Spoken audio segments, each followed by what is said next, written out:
Welcome to our channel. Nama, pemikiran, serta sepak terjangnya begitu diagung-agungkan. Di dunia, ia dijadikan simbol revolusi serta perlawanan kaum muda terhadap penindasan yang tak pernah usai. Ya, siapa lagi kalau bukan Kamerat Che Guevara, salah satu tokoh sentral revolusi Kuba tahun 1953 sampai 1959. Meskipun berakhir dengan timah panas, api perjuangannya tetap menyala hingga saat ini.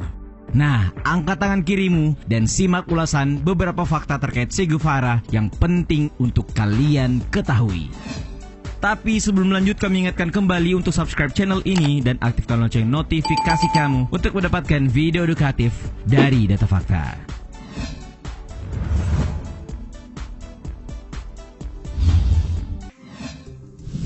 Bukan orang Kuba. Kita mengenal Che sebagai revolusioner dan berkontribusi besar terhadap revolusi Kuba tahun 1959. Ya, namun faktanya ia bukanlah orang Kuba. Barangkali kalian sudah mengetahui bahwa pria bernama lengkap Ernesto Guevara de la Sema Lynch ini aslinya kelahiran Argentina. Ia lahir di kota Rosario, Argentina pada 14 Juni 1928 dengan orang tuanya tidak murni Argentina. Ayahnya, Ernesto Guevara Lynch, berdarah Irlandia, sedangkan ibunya, Celia de la Sema Yelosa, berdarah Spanyol. Dilansir dari TheFamousPeople.com, Che menjadi pribadi yang peduli kepada kaum miskin. Pasalnya, ia dibesarkan dengan latar belakang keluarga yang condong ke arah kiri. Dan ia telah melihat berbagai sudut pandang politik sejak masa kecil dari cerita dan buku-buku yang ia baca.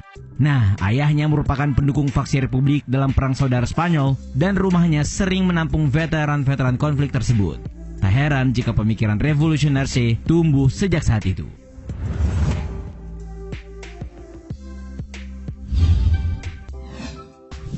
Awal perjalanan revolusi.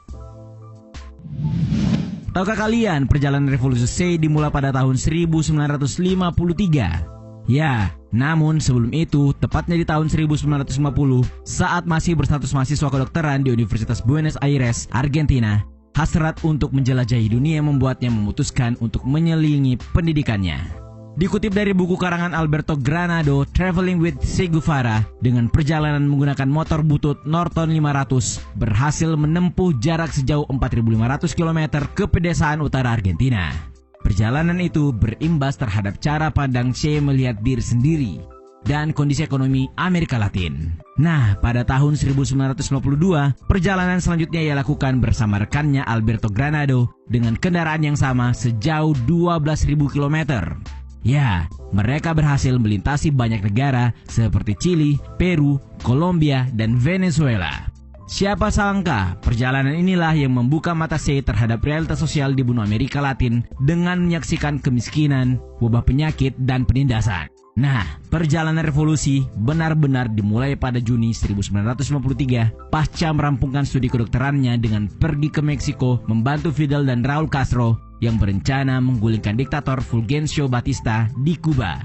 Sekadar info tambahan, tahun 2004 kisah petualangan Che dan kawannya ini diangkat ke layar lebar oleh sutradara Walter Salles berjudul The Motorcycle Diaries. Kalian sudah nonton?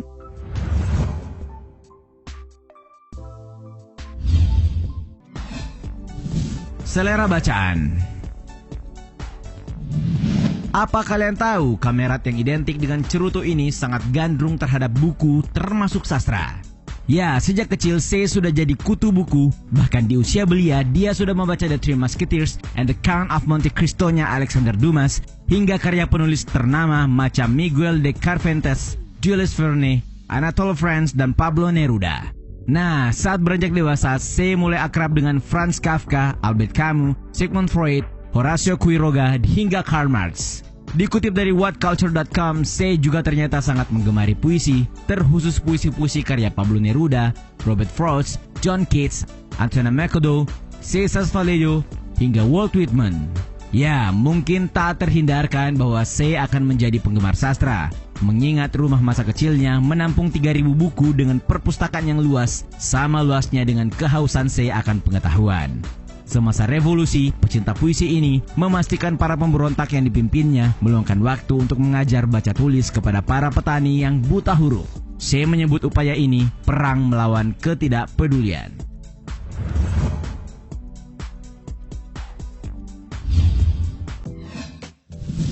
Dijuluki El Canso atau si babi. Tahukah kalian, penyuka Marxisme satu ini sangat jarang mandi alias bau badan?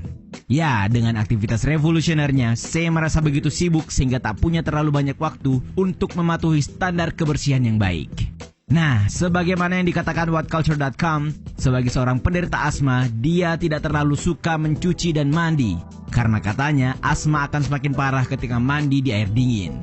Akibatnya, Che diketahui hanya mengenakan apa yang disebut John Lee Anderson sebagai kemeja mingguan. Ya, karena kebiasaan itulah membuatnya mendapat julukan El Canso atau dalam bahasa Indonesia berarti babi. Terlebih bentuk lubang hidungnya yang tidak terlalu baik. Akan tetapi, tahukah kalian, karena dikenal atas reputasinya sebagai komandan militer yang kejam dan tak kenal kompromi, orang-orang di sekitarnya terlalu takut untuk berkomentar mengenai kebersihan dan bau badannya.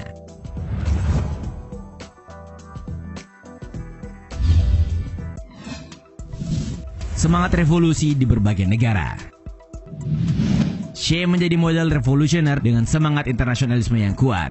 Ya, kita telah mengetahui bersama bahwa ia bukan orang Kuba, tetapi rela terlibat dalam gerakan revolusioner bersama Fidel Castro menggulingkan diktator Kuba Fulgencio Batista. Nah, ditilik dari laman berdikarionline.com pada 1954, dia menyaksikan api revolusi yang dikobarkan seorang nasionalis Guatemala kiri, Che Cobo Arbenz, yang terbilang radikal karena berani menasionalisasikan perusahaan paman Sam United Fruit Company. Namun kekuasaan Arbenz tak bertahan lama, karena langsung digulingkan oleh kekuatan kanan yang disokong oleh CIA dan pemerintah Amerika Serikat. Nah, karena bersimpati pada Arbenz, Che sempat bergerilya bersama pejuang Guatemala pimpinan Rolando Moran. Setelah revolusi Kuba, kira-kira tahun 1963 sampai 1964, Che mengunjungi Afrika. Di sana, dia menyaksikan keganasan kolonialisme. Lantas kenyataan itulah yang menggetarkan sekaligus menggerakkan hatinya untuk berjuang bersama rakyat Afrika. Lalu pada tahun 1965, Che memutuskan untuk bergabung dengan perjuangan gerilya di Kongo dan melakukan hal yang sama. Setahun berselang, Che pergi ke Bolivia mengikuti perjuangan rakyat Bolivia untuk memenangkan sebuah revolusi. Namun sayangnya, revolusi di Bolivia inilah yang menjadi akhir perjuangan seorang Che Guevara.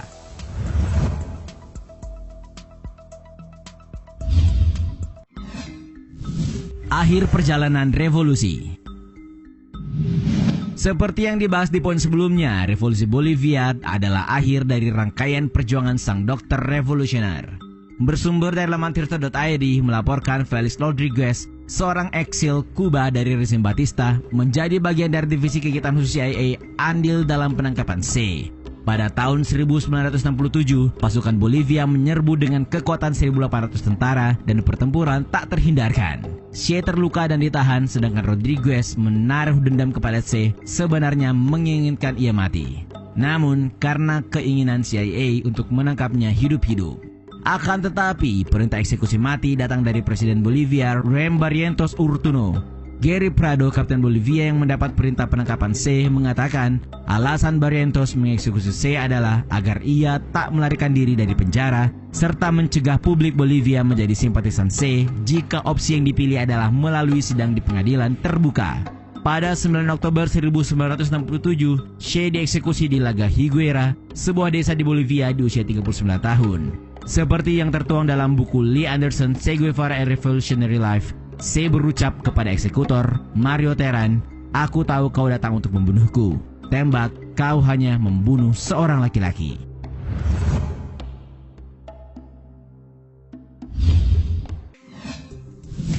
Eksekusi Che adalah sebuah kebodohan. Karena kiprah Che dalam politik Kuba, terlebih menyebarkan revolusi serta ideologinya ke berbagai negara lain, menjadi alasan pemerintah Amerika Serikat memburunya. Melalui operasi rahasia yang dilancarkan CIA, bekerja sama dengan pemerintah Bolivia, berperan dalam upaya meringkus Che di Bolivia. Namun tahukah kalian, pemerintah Amerika justru menginginkan Che dalam keadaan hidup-hidup. Dilansir dari cheguevara.org, Che selalu berada di radar Amerika Serikat dan CIA. Pemerintah Amerika lebih ingin menginterogasinya ketimbang membunuhnya. Ya, catatan yang tidak diklasifikasikan menunjukkan bahwa Presiden Amerika saat itu, Lyndon B. Johnson, percaya bahwa keputusan Presiden Bolivia untuk mengeksekusinya adalah sebuah kebodohan. Nah, itulah beberapa fakta terkait Che Guevara yang menjadi simbol revolusi dan merawat semangat perlawanan kita yang menarik untuk kalian ketahui. Bagaimana revolusi kalian? Terima kasih sudah menonton, jangan lupa like dan share. Nonton juga video-video edukatif lainnya yang sudah kami sajikan untuk kalian. Sekali lagi, jangan lupa subscribe dan tinggalkan argumenmu di kolom komentar. Sampai jumpa di video edukatif Data Fakta selanjutnya.